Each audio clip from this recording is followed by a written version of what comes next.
Today I want to talk to you about installing a harmonic balancer onto a small block Chevy. What sparked this video is I have a relative recently that decided it would be a good idea if he took this tool and beat the harmonic balancer onto his engine. That's a really bad idea. Don't do that. The harmonic balancer for a small block Chevy is pressed onto the crankshaft. It's a press fit and it requires a special tool. If you beat on the balancer with a hammer to get it on, and you can do that, you're going to damage the thrust bearing in the engine and possibly the balancer.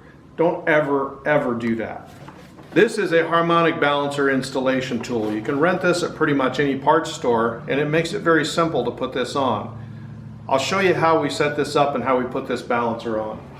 You have this long threaded shaft in here, and there's also a long bolt that goes inside that. You just run that inside, and then you have several choices depending on the size of the threaded hole in the end of your crankshaft. In the Chevrolet, it is a 7/16 fine thread, which is this adapter here. So just go ahead and screw that in to the end of your crankshaft.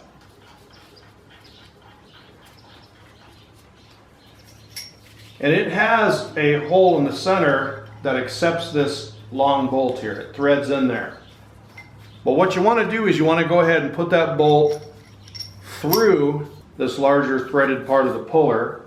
That is going to slide over that, and then you just thread this in. Now you don't need to go real tight with these. You can go finger tight.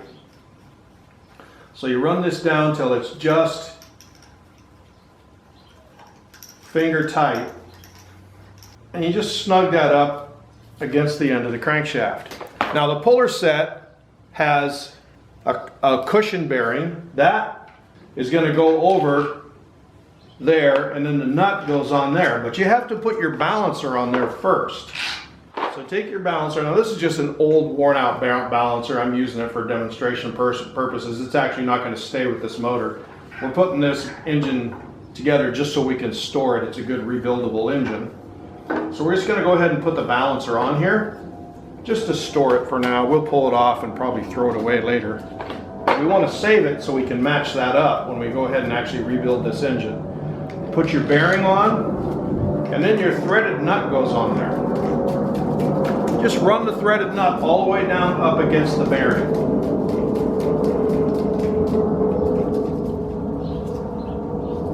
Now you're going to need a large wrench.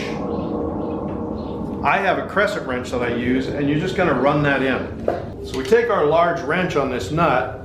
So what you want to do is run the nut down, but you have to stop the centerpiece from turning. So it has a provision here for a wrench or a crescent wrench, and we just want to kind of hold that there, and then we just run our nut in. As we run this nut in, you're going to notice that it starts to pull the balancer onto the crankshaft. And this way we don't beat on this balancer and cause any kind of issues with the engine.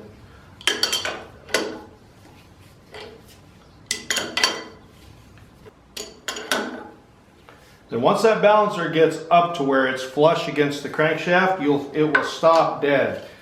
This nut is actually fairly easy to turn when you put these on. When you feel it stop dead up against the crank, you'll know that you're there. It will be very obvious that it's not going on any further.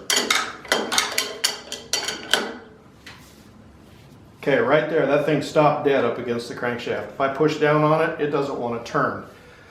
So that means my balancer is pressed on. At that point, loosen up your nut, take the puller off of the engine, and you have successfully installed your harmonic balancer, and you didn't use a big sledgehammer to beat on the balancer and possibly damage the balancer or the internal bearings on the engine. That is how you install a balancer on an engine. Always use the proper tools.